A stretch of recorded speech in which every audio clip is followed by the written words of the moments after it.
ॐ सहनावतु सहनौ भुनक्तु सह वीर्यं करुवावहै तेजस्विनावधीतमस्तु मा विद्विषावहै। ओम शांति शांति शांति। सबको सादर नमस्ते जी। बड़ौदा में आपके यहाँ कोई माता जी गुजर गए थे, तो कल आया था कि लाकड़ोड़ा में कि आना हो तो आप गाड़ी जा रही है, तो मैं तो नहीं, यहाँ जाना था हिम्मतनगर, इसलिए तो नहीं आया। कांति भाई लगभग आए थे, कांति भाई पटेल। तो कौन है वो माता जी जो गुजर गए अंत्येष्टि के लिए?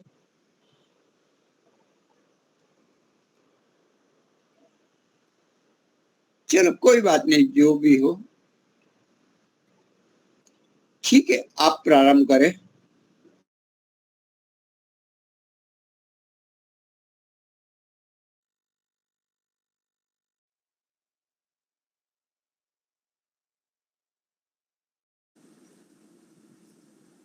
चलिए प्रारंभ करते हैं फिर से। ठीक है।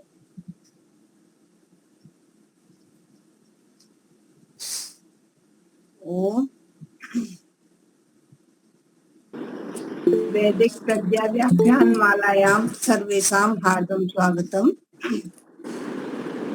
सर्वप्रथम गायत्री मंत्रेण सह वयम् ईश्वरस्य स्तुति प्रार्थना उपासना करामः। ओम भूर्भुवः स्वः तत्सवितुर्वरेण्यम् भर्गो देवस्य धीमहि धियो यो नः प्रचोदयात् धियो यो नः प्रचोदयात्।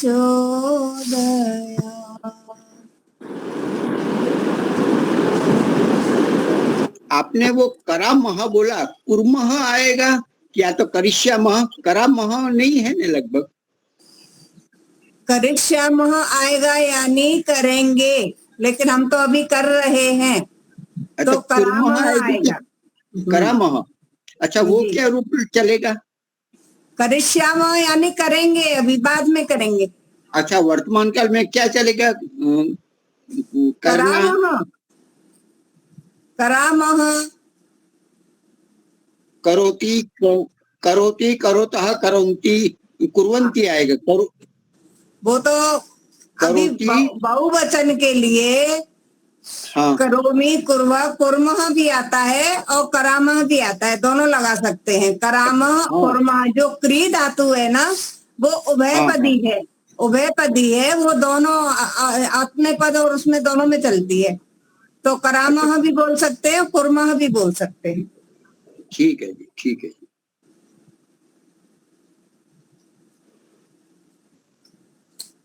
पिछली कक्षा में हमने अभ्यास 23 को पूरा कर लिया था।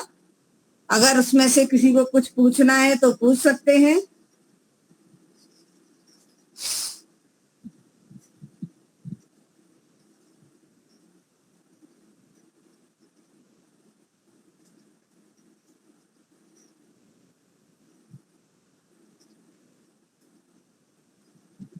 आगे चले। नियम 60 है ना माता जी, आचार्य जी, उसके बारे में कुछ विवरण करें। पहले का जो नियम है, पहले पेज, पहले अभ्यास का 60 हाँ 23 में अभ्यास का 60 नंबर का नियम। हाँ जी जी, कट प्रत्यय, ठीक है। हाँ तो अभ्यास 23 निकाल लीजिए।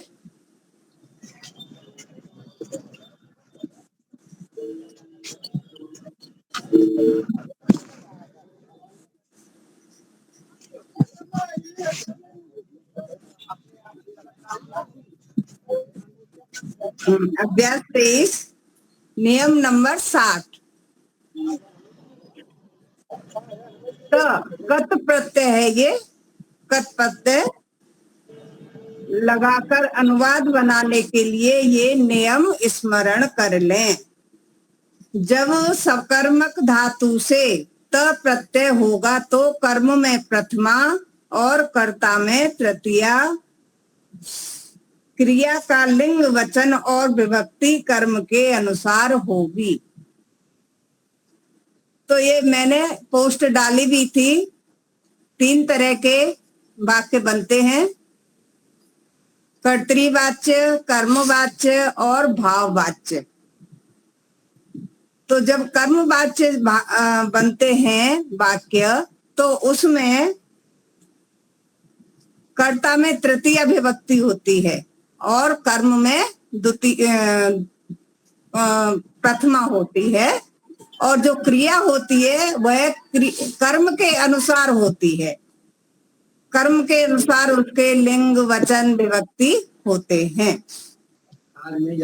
जैसे कि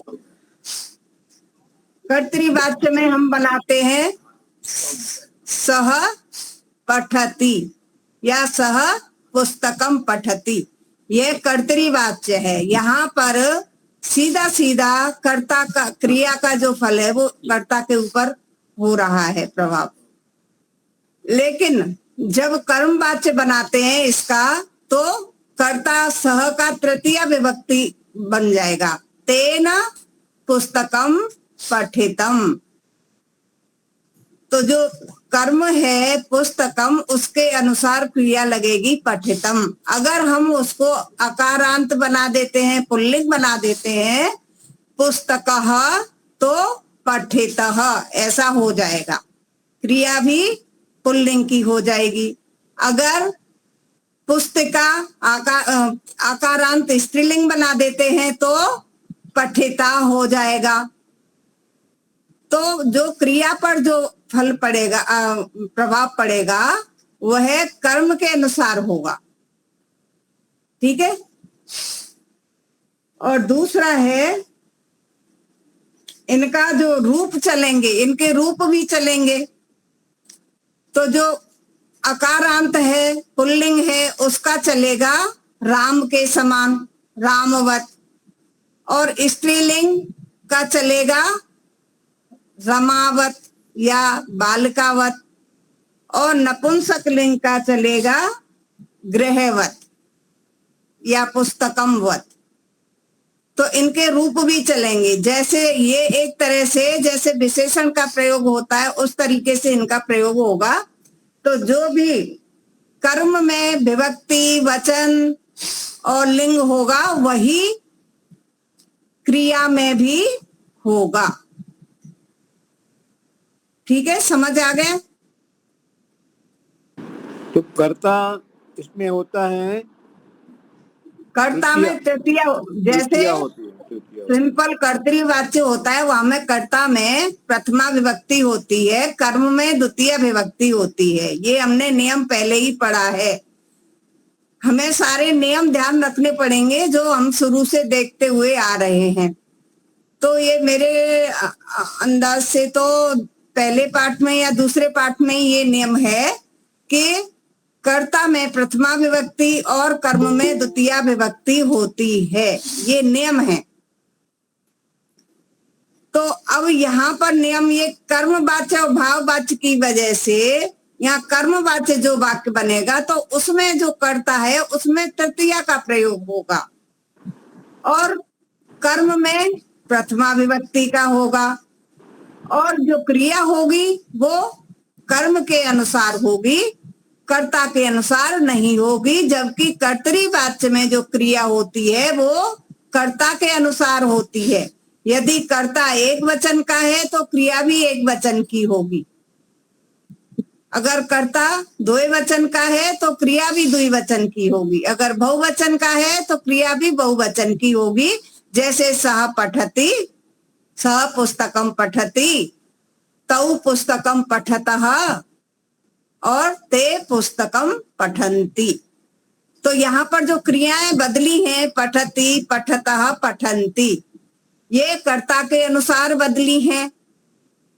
लेकिन यहाँ जो नियम दिया है, जो तब प्रत्यय का प्रयोग होगा, तब प्रत्यय से जो क्रियापद बनेंगे उनमें कर्मवाच्य में वाक्य बनेंगे।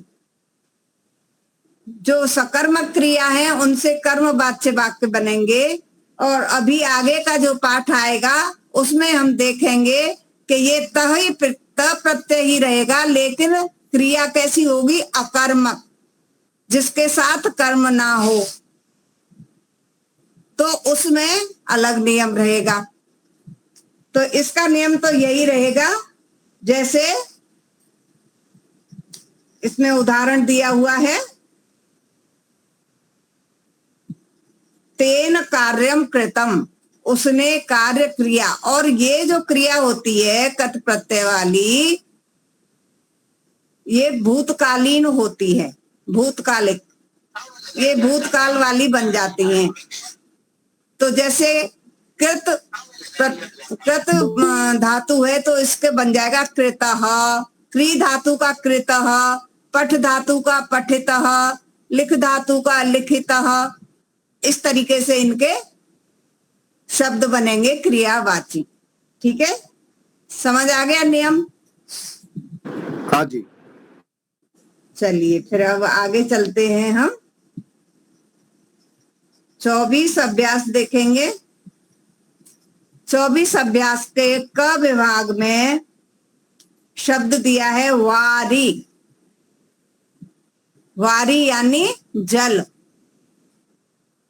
हस्तः हाथ, दंतः दांत, ओष्ठः ओष्ठ, अधरः नीचे का ओष्ठ, स्कंधः कंधा, कंठः गला, केशः बाल, नखः नाखून, पादः पैर, नासिका नाक, ग्रीवा गर्दन, जिह्वा जीभ, जंघा जांघ, मुखम मुंह, उरस्थलम छाती, हृदयम हृदय, उदरम पेट, शरीरम शरीर।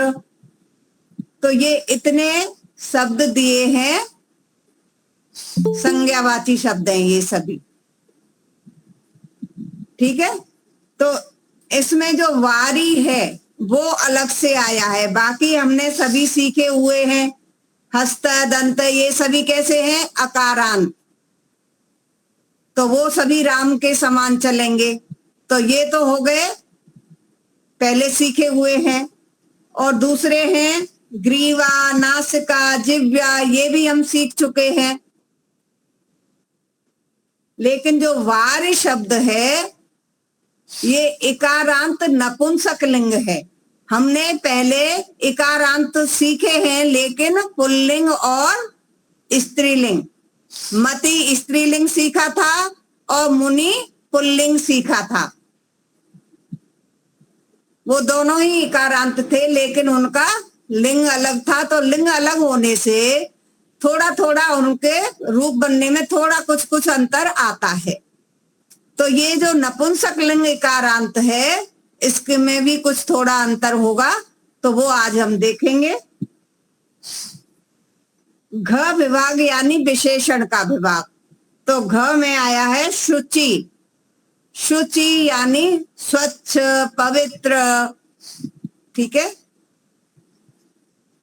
अब यहाँ पर सूचना में है हस्त से लेकर पाद तक रामवत चलेंगे, जो कि हम सीख चुके हैं। नासिका से लेकर जंघा तक रमावत चलेंगे, वो भी हम सीख चुके हैं।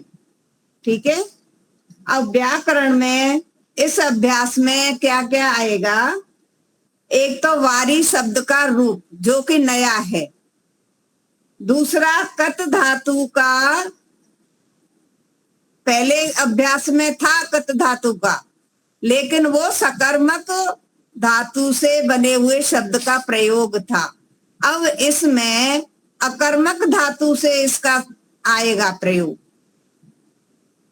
दा धातु और पूर्व रूप संधि, संधियां भी चल रही हैं साथ में हमारी, और पूर्व रूप संधि आएगी। अब सबसे पहला है वारी शब्द के पूरे रूप स्मरण करो। तो वारी शब्द का रूप है, पेज नंबर 71 पर है, तो आप निकाल लीजिए 71।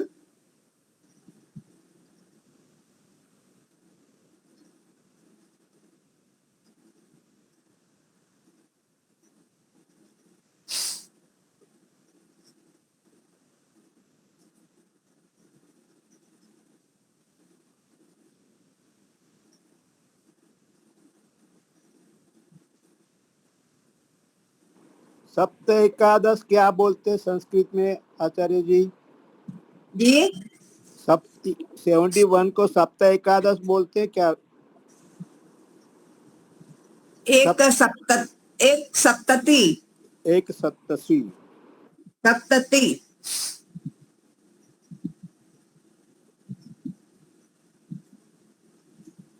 ये है वारी का, देखेंगे सभी उच्चारण देखेंगे अपनी अपनी पुस्तक में। वारी, वारिणी, वारीणी, पहली में फिर सुई की मात्रा है वारी, फिर दूसरी में वारिणी, फिर वारीणी। इनमें मात्राओं का ही अंतर है। देखिए बीच वाला जो द्विवचन में अणा पर दीर्घ ई की मात्रा है और रा पर ह्रस्व ई की मात्रा है। फिर बहुवचन में र पर दीर्घ ई की मात्रा है और अणा पर ह्रस्व ई की मात्रा है। तो वार, वारिणी, वारीणे।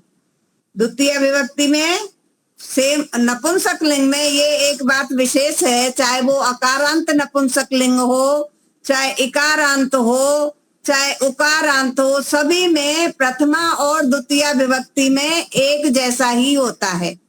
जैसे पुस्तकम, पुस्तके, पुस्तकानि, गृहम, गृहे, गृहाणि, गृहम, गृहे, गृहाणि, ये दो विभक्तियों में एक समान ही होता है।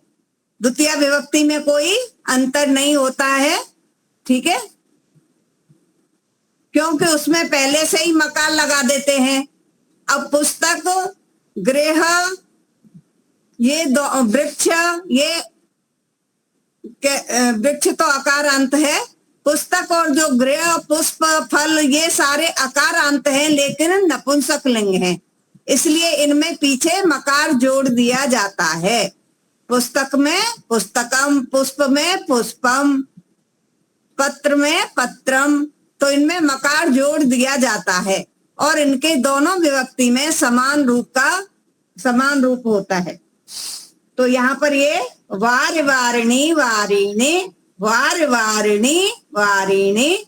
अब तृतीया में वारिणा, वारिभ्याम, वारिभी, वारिणे, वारिभ्याम, वारिभ्यः, वारिणः, वारिभ्याम, वारिभ्यः, वारिणः, वारिणोः, वारिणाम, वारिणी, वारिणोः, वारिषु, हे वारे, हे वारिणी, हे वारिणी।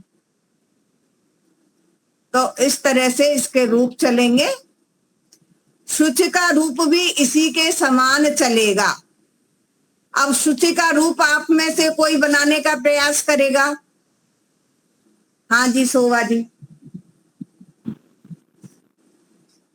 शुचि, शुचि, शुचि, शुचि, शुचिनी, शुचिनी, शुचि, शुचिनी, शुचिनी, सुनिए अड़ा नहीं आएगा, शुचि में अड़ा नहीं आएगा, न आएगा, न। हाँ मैं नी बोल रही हूँ। हाँ। शुचिनी, शुचिनी, शुचिना, शुचिभ्याम, शुचिभ्यः, शुचे, शुचि भी। शुचि भी ही, तो ये गलत लिखा है इसने। शुचि ने, शुचिभ्याम, शुचिभ्यः, शुचिनः, शुचिभ्याम, शुचिभ्यः, शुचिनः, शुचिनोः, शुचीनाम, शुचिनी, शुचिनो, नोः, शुचिसुः, शुचिसुः, शुचि, हे शुचि या हे शुचे, हे शुचिनी, हे शुचिनी, हे शुचिनी।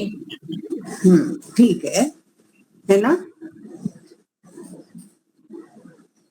और भी होंगे वैसे, इसके इकारांत के और भी होंगे, जैसे दधी है, दधी का दिया हुआ है,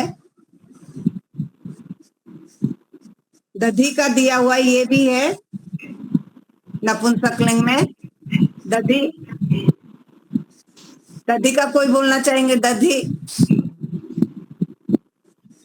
हाँ हाँ जी, बोलिए। बोलू। हाँ हाँ, बोलिए। दधी, दधिनी। अच्छा, अणी आएगा ना? अणा नहीं, ना आएगा, ना। न आएगा। अच्छा, दधी, दधिनी, दधीनी, दधी, दधीनी, दधीनी, दधीनी, दधीना, दधीभ्याम, दधीभी, दधीने, दधीने। इसमें दधना, दधने लिखा है, दधना, दधना। ये अलग तरह से हो गए ना, ये बारी की तरह नहीं है। इसमें थोड़ा अंतर रहेगा मुनि जी। ये हाँ। हमारे जो पुस्तक में लिखा है इसमें थोड़ा सा कुछ कुछ अंतर है ना। अच्छा, तो इसे रहने देते हैं अभी हम। इसी के अनुसार जो पुस्तक में लिखा है उसके अनुसार पुस्तक में से पढ़िए आप, पढ़ना है तो। हाँ, ये पुस्तक से ही पढ़ते हैं। हाँ, तो दधने लिखा है, उसमें दधने नहीं है, दधने। इसमें वारी है, दधी का तो दिया नहीं है। दधी, अच्छा हाँ, पीछे है। हाँ ठीक है। हाँ हाँ हाँ, ठीक है। नीचे हाँ, दिया हुआ है। अच्छा, मैं वारी से, ठीक है, मैं वारी से 72 कर रहा हूँ। अब मैं फिर से बोलता हूँ। दधी, इकारान नपुंसकलिंग, दधी, दधिनी, दधीनी, दधी, दधिनी, दधीनी, दधना, दधिभ्याम, दधिभिः, दधने, दधिभ्याम, दधिभ्यः, दध्नः, दधिभ्याम, दधिभ्यः, दध्नः, दध्नोः, दध्नाम, दध्नी, दध्नोः, दधिषु, हे दधी, हे दधिनी, हे दधीनी। ठीक है, अभी हम आगे चलेंगे।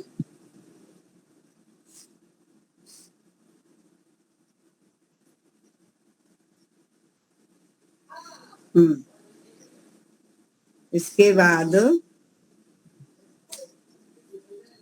धातु के लट लोट लंग के रूप स्मरण करो। दा धातु के, अब दा धातु के कुछ थोड़े से अलग से चलते हैं। तो ये दिया है, दा धातु का दिया है 95 पेज पर दिया है। 95 पेज निकाल लीजिए।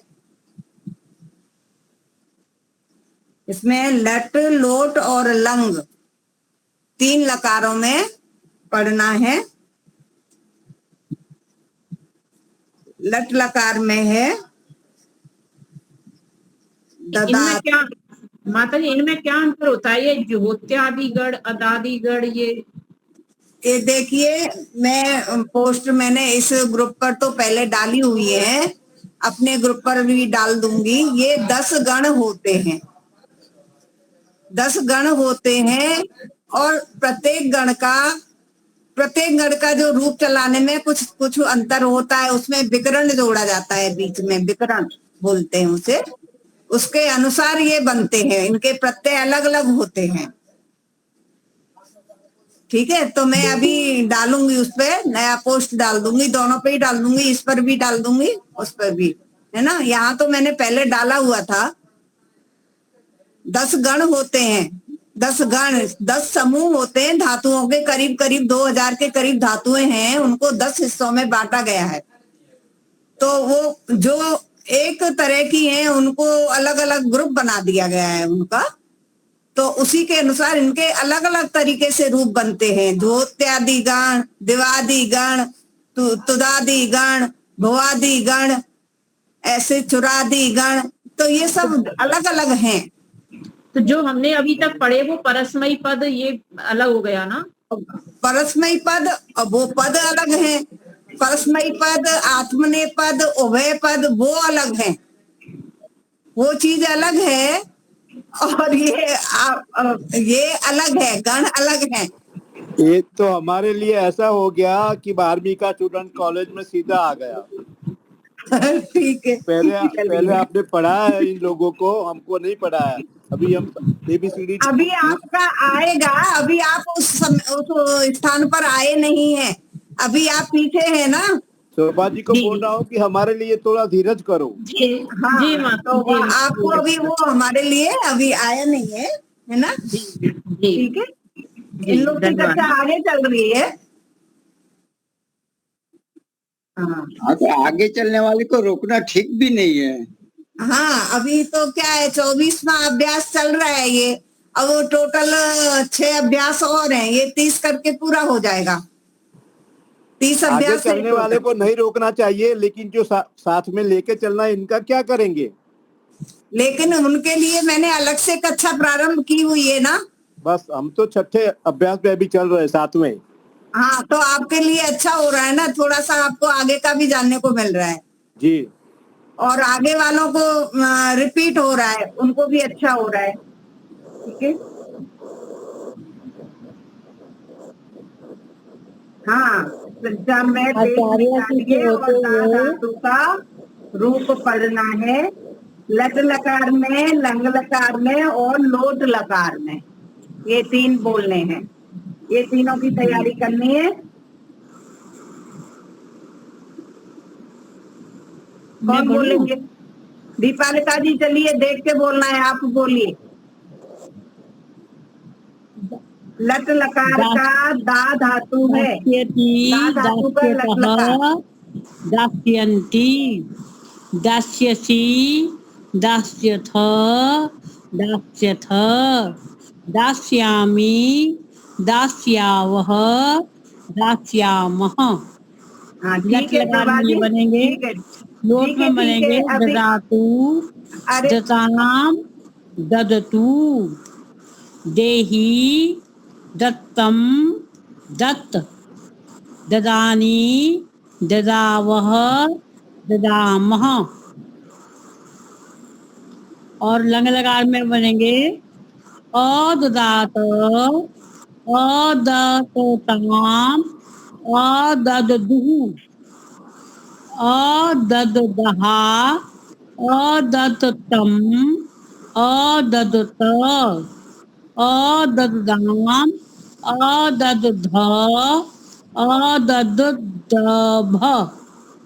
माँ, अदद्वह, अदद्म। और विधिलिंग में बनेंगे दधात, दद्यात, दद्याताम, दद्यु, दद्याः, दध्यातम, दध्यात, दध्याम, दध्याव, दध्याम। ठीक है, बहुत अच्छा प्रभा जी।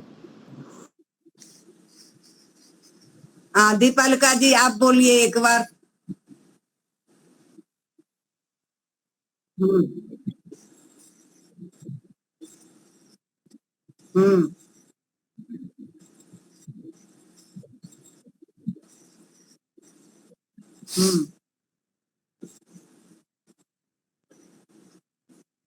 हम्म लंग लकार।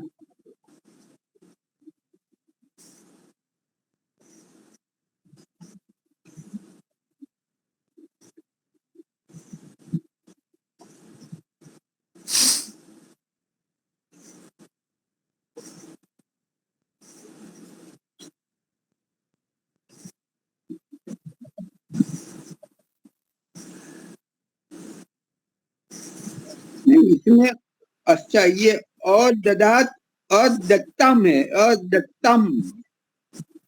अदत्ताम, अदत्ताम।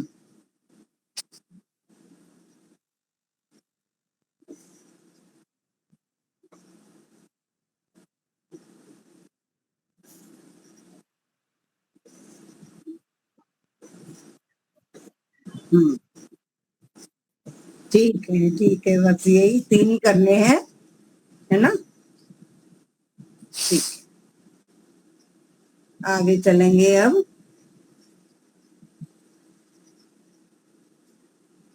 और भी सबको बोलना है क्या? ऐसा तो नहीं लगेगा कि मैंने नहीं बोला। चलिए, जो कमजोर लगते हैं उन्हीं से बुलवा लेती हूँ। अंजू जी,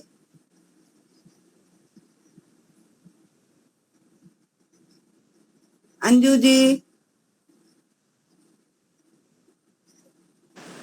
आचार्य जी मैंने नहीं किया है। अच्छा, चलिए छोड़िए, ये करना नहीं है, ये तो पुस्तक में देख के पढ़ना है सीधा। अच्छा, पढ़ना है, ठीक है, पढ़ती हूँ मैं।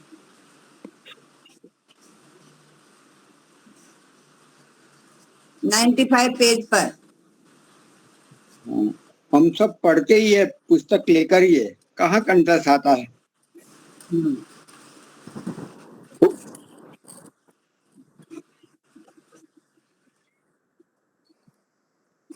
देने के लिए, देने का अर्थ है ना, दा यानी देना। हाँ, अभी जो इसके प्रयोग आएंगे, अभी संस्कृत बनाओ तो उसमें इसका प्रयोग होगा, इसीलिए तो दिए हैं ये। परंतु हम इन्हें पहचानेंगे कैसे कि कौन सी वाली धातु आएगी? देना अर्थ है ना इसका, देना अर्थ है, देने के अर्थ में प्रयोग करेंगे। अच्छा, वेद मंत्र आता है, देहि भूरिदा देहि, धनम ददामि। हाँ, तो ये लंग लकार सुनिए, लंग लकार भूतकाल। जब ऐसा आएगा कि उसने राजा ने मंत्री को धन दिया, तो ये भूतकाल हो गया। तो ये अब आएंगे ना, इसके आगे आएंगे वो। पहले तो अभी ये क्रियाएं आपको बोलना आना चाहिए, उसके बाद इनका प्रयोग होगा, है ना? चलिए हम आगे चलते हैं, अभी नहीं तो ये एक आधा ये अभ्यास भी नहीं होगा, है ना? आगे चलते हैं।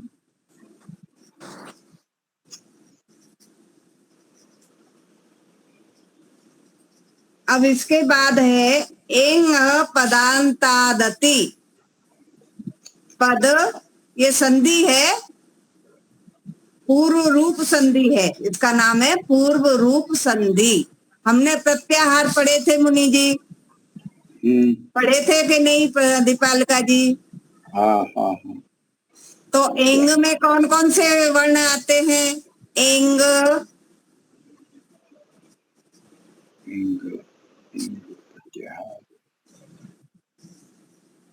एंग में ए और ओ। ए देखो, अ ई उण, री रिक, ए ओंग, तो ए और ओ ही आएगा उसमें, बस ए ओंग, ए और ओ आएगा, है ना? तो अभी यहाँ पर शब्द रूप हो या धातु रूप हो, दोनों को ही पद कहते हैं, धातु पद या नाम पद, संज्ञा पद, ठीक है? तो इस कोई भी हो, उसके अंत में यदि ए या ओ आता है, कोई शब्द है, कोई पद है, शब्द यानी पद एक ही बात है, दोनों पर्यायवाची हैं, चाहे वो क्रियापद हो, चाहे वो संज्ञा पद हो, चाहे सर्वनाम पद हो, ठीक है? उनके पीछे जो पीछे वाला वर्ण है वो या तो ए हो और या ओ हो, और उसके बाद में जो दूसरा पद हो उसका जो संधि करने वाला, उसका जो पहला वर्ण अ हो,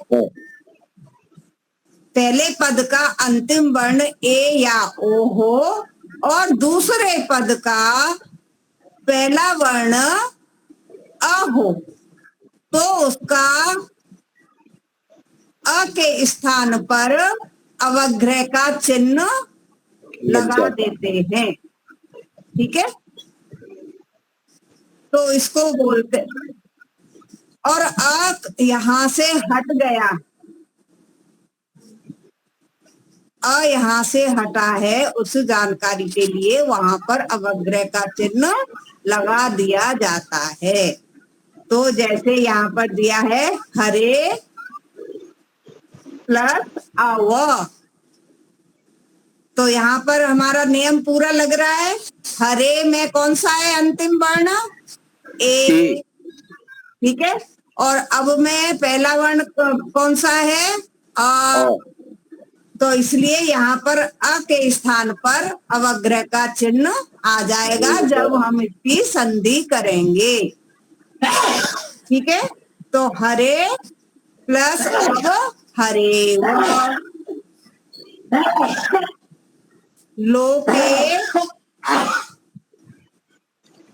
लोके प्लस अस्मिन लोकेस्मिन। तो ये जो अवग्रह आता है उस शब्द को हमें वहां पर थोड़ा सा बोलने में लंबा समय देना चाहिए। अवग्रह के स्थान पर जैसे सीधा बोलेंगे तो हरे व ऐसा बोल देंगे, लेकिन जो अवग्रह है तो वहां ऐसा थोड़ा समय देना है। हरे व लोकेस्मन, जैसे संज्ञा में योष्मान अवग्रह आता है। योस्मान दृष्टियम, तो वहां पर जो दिया जाता है इसी तरह से, है ना। तो ये वहां पर ये संधि होती है। जैसे ओम शब्द में बीच में जो आता है तो उसे भी तो ओम में तो ज्यादा लंबा करना पड़ता है। ओम में तो प्लुत है। हाँ, ओम अच्छा। में प्लुत है, ये अवग्रह है। अवग्रह में और प्लुत में अंतर है। ठीक है, को अपि कोपि, विष्णु अव विष्णु ऐसा बोलेंगे।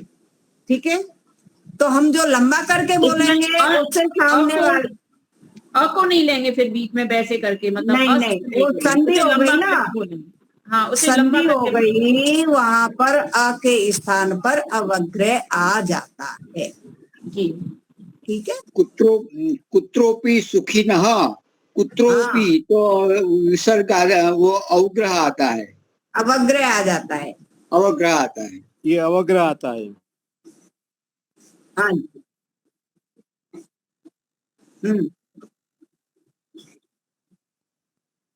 देखिए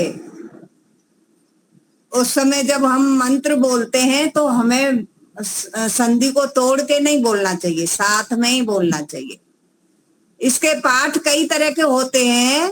मंत्रों के पाठ एक होता है संहिता पाठ। संहिता पाठ, संहिता यानी संधि, उसे पूरा जोड़कर ही बोलना है। एक होता है पद पाठ। पद पाठ में पदों को अलग अलग करके बोलते हैं। बहुत सारे पाठ हैं, पर ये दो पाठ तो अपने रूटीन में आते ही हैं, पद पाठ और संहिता पाठ।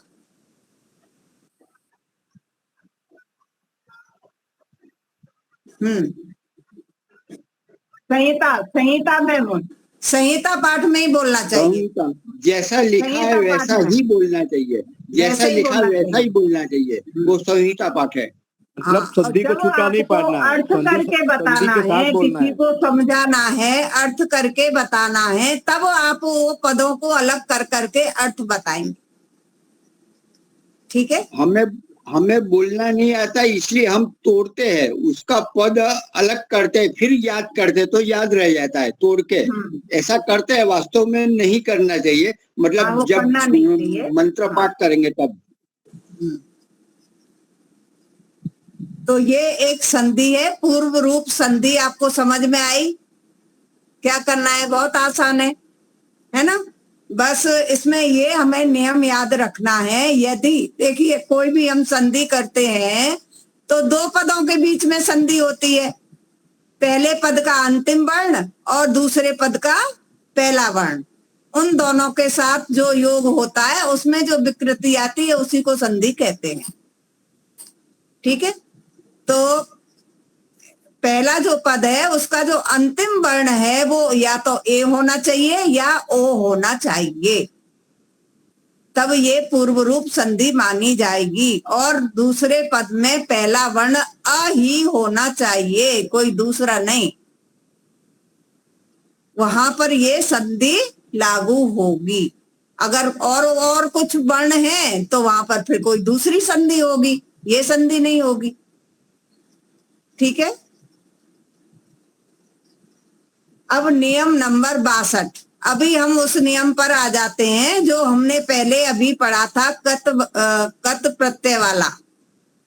तो वहां पर सकर्मक धातु के साथ उसका प्रयोग बताया था। सकर्मक धातु के साथ उसका प्रयोग था कर्मवाच्य वाक्य में। ठीक है, अभी यहाँ पर देखिए, जाना चलना अर्थ की धातुओं और अकर्मक धातुओं से, अकर्मक धातुएं यानी जिनके साथ कर्म ना हो, और सकर्मक यानी जिनके साथ कर्म हो वह सकर्मक, और जिनके साथ कर्म ना हो वह अकर्मक। तो अकर्मक धातुओं से और जो जाना चलना ऐसे जो धातुएं हैं, जैसे गच्छति गम धातु है, जाने की है, आगम धातु आने की है ना, तो इन धातुओं में भ्रम घूमने की है। ऐसी धातुओं में ये जो त प्रत्यय लगता है तो वहां पर कर्ता में प्रथम, अब यहाँ पर अंतर आपको ध्यान रखना है, वहां पर कर्ता में तृतीया थी, अब यहाँ पर कर्ता में प्रथमा विभक्ति होती है और कर्म में द्वितीया होती है। कर्म में द्वितीया कब होगी? जब जाना चलना वाली धातुएं होंगी। अकर्मक में तो कर्म होगा ही नहीं। ठीक है, यहाँ पर दो तरह के वाक्य बताए उन्होंने। जाना चलना अर्थ वाले जो धातुएं हैं उनमें कर्म में द्वितीया होगी और कर्ता में प्रथमा होगी। और जो अकर्मक धातुओं वाला वाक्य है उसमें कर्ता में प्रथमा होगी बस, और क्रिया कर्ता के अनुसार होगी। जैसे स गतम गृहम गतः, अब पहले वाले में क्या था? कर्ता में तृतीया थी, ये अंतर समझना है। और यहाँ पर क्या है? ये वाक्य कैसे हैं? अकर्मक धातु से ये वाक्य होता है कर्तरी वाच्य। पहला था कर्म वाच्य, तो सह गृहम गतः, वह घर गया। स गृहम गतः, अब गृहम में द्वितीय विभक्ति है और स में कर्ता में प्रथमा विभक्ति है। और गतः एक वचन के लिए है क्रिया। गतः गतौ, इसके रूप ऐसे ही चलेंगे राम की तरह। गतः गतौ गताः, गतम गतौ गतान, गतेन गताभ्याम गतिभिः, गताय गताभ्याम गतेभ्यः, इसी तरह से राम की तरह चलेंगे। तो यहाँ पर ये प्रथमा विभक्ति का एक वचन है, तो क्रिया भी यहाँ पर एक वचन की ही है। ठीक है, स विद्यालयम प्राप्तः, वह विद्यालय को प्राप्त हुआ, यानी वह विद्यालय पहुंचा। प्राप्त हुआ यानी पहुंचा। स आगतः, अब यहाँ पर कर्म नहीं है, ये अकर्मक हो गई। स आगतः, वह आया। स सुप्तः, वह सोया। स मृतः, वह मर गया। ये भूतकाल है ना, सब भूतकाल। हाँ, गया, या, ये, था, थी, थे, जिनके एंड में आता है वो भूतकाल होता है।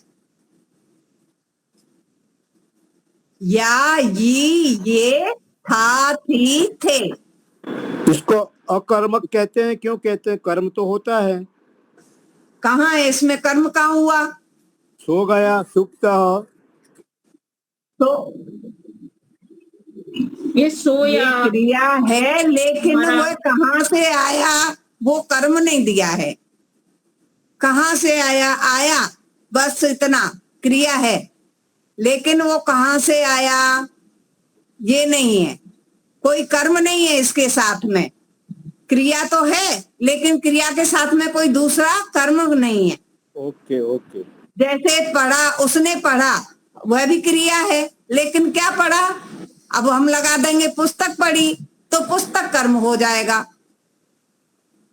ठीक है, अगर यहाँ इस पर हो जाए वह बिस्तर पर सोया, तो बिस्तर हो जाएगा कर्म, लेकिन वो खाली यहाँ क्रिया पर होती है, उस पर क्रिया होती है, कर्म नहीं होता है। कर्म नहीं होता। ठीक है। वो सोया, वह सोया, क्रिया अब वो हुई। कैसे सोया, कहाँ सोया, ये ऐसा कुछ नहीं है। ठीक है। अब समृता, वो मर गया। अब कैसे मरा, कहाँ पर मरा, किसने मारा,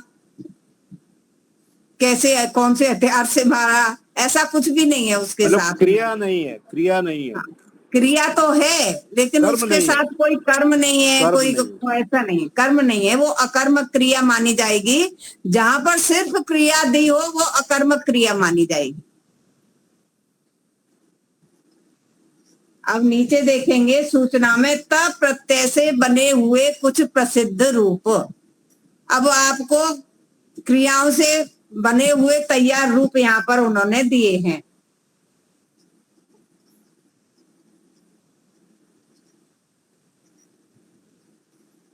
ये प्रत्यय विचार कहाँ पर है? देखो जी, देखो प्रत्यय विचार वो कौन से पेज पर है? पीछे पीछे मिलेंगे वो, पेज नंबर पीछे मिलेंगे, पीछे पुस्तक में पीछे हैं। अब यहाँ पर देखिए, अस धातु है, तो अस धातु से बनेगा भूतः। अस धातु से भूतः बनेगा। आप से आपतः, इच्छ से इच्छितः, कथ से कथितः, क्री से कृतः। अब इनके रूप चल जाएंगे राम के समान। ये सारे के सारे पीछे अकारांत है ना, तो इनके रूप कैसे चल जाएंगे? राम के समान। क्रीड से क्रीडितः, खाद से खादितः, गम से गतः, चुर से चोरितः, छिद से छिन्नः, जन से जातः। जब तक हम व्याकरण को गहराई से नहीं जान लेते हैं कि ये कैसे बना, क्या हुआ, ऐसा तब तक हमें बना हुआ जो तैयार दिया है उसी को ही याद करके समझना है। जब आप आगे ये सरल सरल पढ़ लेंगे व्याकरण, जब आगे जाके आप और कठिन वाली आगे पढ़ना चाहेंगे, तब आप उनके सबके नियम भी जान सकोगे कि कैसे बनाए जाते हैं। नहीं, आचार्य जी, ये जो चौथी लाइन है इसमें, इसका जो तीसरा है बद का उदित, तो बद का बदित नहीं होना चाहिए? नहीं, पद का उदित होता है। अच्छा, और बस का उचित। हाँ, इसका अर्थ क्या हुआ उचित का? कौन से का बोल रहे हो आप? कौन सी लाइन में बोल रहे हो? चौथी लाइन इसी पेज में, 61 पेज पे। हाँ, ये वस का उचित, वध का तो बोलना, तो बोला हो गया, उसने बोला। और वस का है बसना। नहीं, बद का बदित है, बदित है या उदित है? उदित है, उदित। अच्छा, ठीक है, ठीक है। वध धातु का जब हम बनाते हैं ना, ये त्वा प्रत्यय लगाकर, तो उसमें भी उक्त्वा होता है, उक्त्वा। ठीक है, इसी में थोड़ी शंका आ रही। हाँ, नहीं वो तो जो यहाँ बने हुए हैं वो ही सही लिखे हुए हैं, गलत नहीं है। और वह यानी ढोना, तो ऊढ़ वह से बना है ऊढ़, श्रु से श्रुतः, ठा से स्थितः, ह्री से हृतः। ये तो जैसे यहाँ लिखे हुए हैं वो ही आपको देखने हैं, याद करने हैं, ऐसे ही प्रयोग करना है। ठीक है, ये तो जब भी प्रयोग करना होगा तो बार बार देखना ही पड़ेगा, ये तो कंठस्थ होने वाले नहीं है। हाँ, याद तो होने वाले नहीं है। और जो कुछ याद है वो अब जैसे धीरे धीरे मेरे को पढ़ाते पढ़ाते कुछ याद हो गए हैं, कोई एक आध नहीं भी होता है, तो वो बात एक अलग है। अब आपने अभी एक ही बार पढ़ा, एक ही बार में याद हो जाएगा, ऐसा तो है नहीं, समय लगेगा।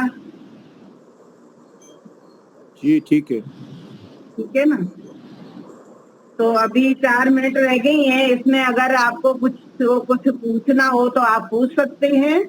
बाकी जो अगला पेज है इसका अगला भाग जो है, दूसरा भाग अगली कक्षा में देखेंगे।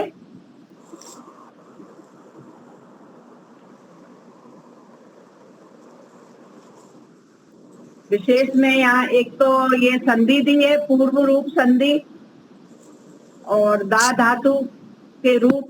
अब इनका प्रयोग आगे होगा। यहाँ पर देने के लिए हम जहां भी प्रयोग करते हैं वहां पर ये एक तो यच्छ धातु है, वह भी देने के अर्थ में आती है, और ये दा धातु है, ये भी देने के अर्थ में आती है। लेकिन जो यच्छ धातु है, यच्छति, यच्छता, यच्छन्ति, वो बहुत आसान है, इसलिए हम लोग ज्यादातर उसी का प्रयोग कर लेते हैं। और ये दा धातु में थोड़ा सा अलग से रूप बने हुए हैं, तो इसमें ध्यान देना पड़ेगा अगर इसको प्रयोग करना है तो। नहीं तो इसके स्थान पर हम यच्छति, यच्छता, यच्छन्ति, यच्छति, यच्छथा, यच्छथ, यच्छामि, यच्छाव, यच्छाव उसे याद कर लेते हैं, वो तुरंत याद हो जाता है।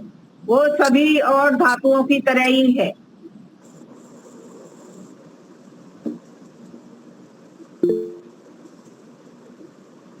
हाँ जी, बोलिए डॉक्टर साहब।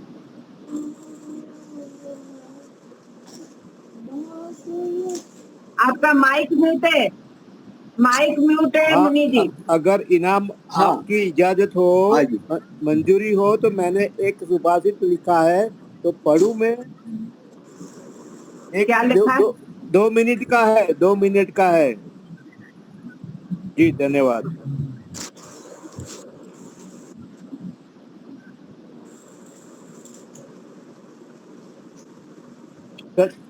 सज्जन और दुर्जन में क्या फर्क होता है, उसका सुभाषित है। विद्या विवादाय धनम मदाय, विद्या विवादाय धनम मदाय, शक्ति परेशान परपीडनाय, फलस्य साधो विपरीतम एतत्, ज्ञानाय दानाय च रक्षणाय। सबकी समझ में आ जाए, ऐसा ही है। फिर भी ये चतुर्थी विभक्ति में, ज्यादातर चतुर्थी विभक्ति के लिए। दुर्जन की विद्या विवाद के लिए दुर्जन होता है, उसके बाद विद्या आ जाए तो आर्ग्यूमेंट करता रहता है। विद्या विवाद आए के लिए, विवाद के लिए। धन आता है तो वो अहंकारी बन जाता है, और शक्ति आती है तो दूसरों को डर दिखाता है, घबरा मारता है, पीड़ा देता है। और जो इससे विपरीत सज्जन के पास अगर ये चीजें आती हैं तो ज्ञान देने के लिए, धन दान देने के लिए, और शक्ति दूसरों की रक्षा करने के लिए यूज होती है। धन्यवाद।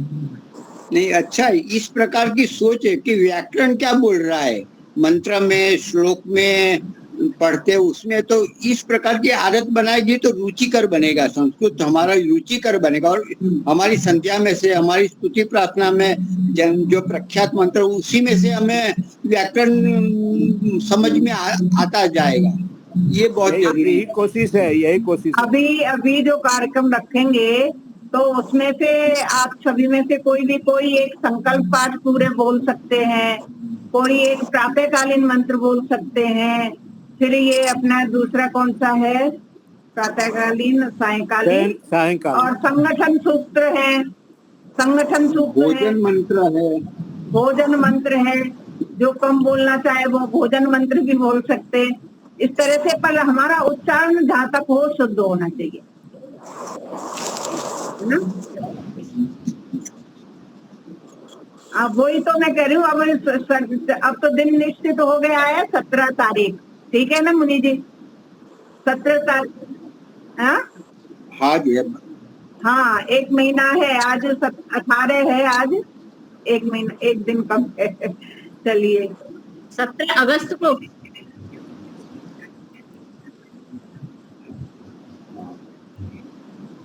ज्यादा तो तैयार करेंगे। अपनी कैपेसिटी देख लीजिए कि आप कितना बोल सकते हैं, है ना, तो उसी का फिर मैं शुद्धिकरण करा दूंगी।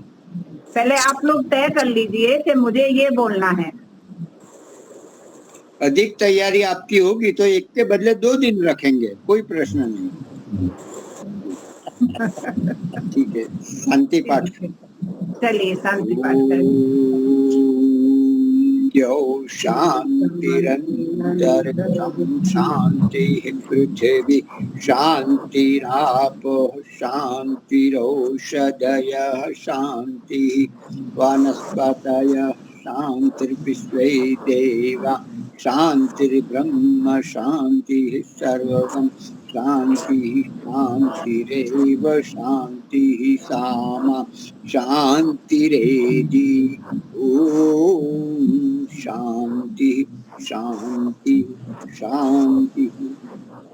सर्वेभ्यो नमः। पुनः मिलामः। चलिए ठीक है, फिर करते हैं तैयारी। स्वः संस्कृत क्लास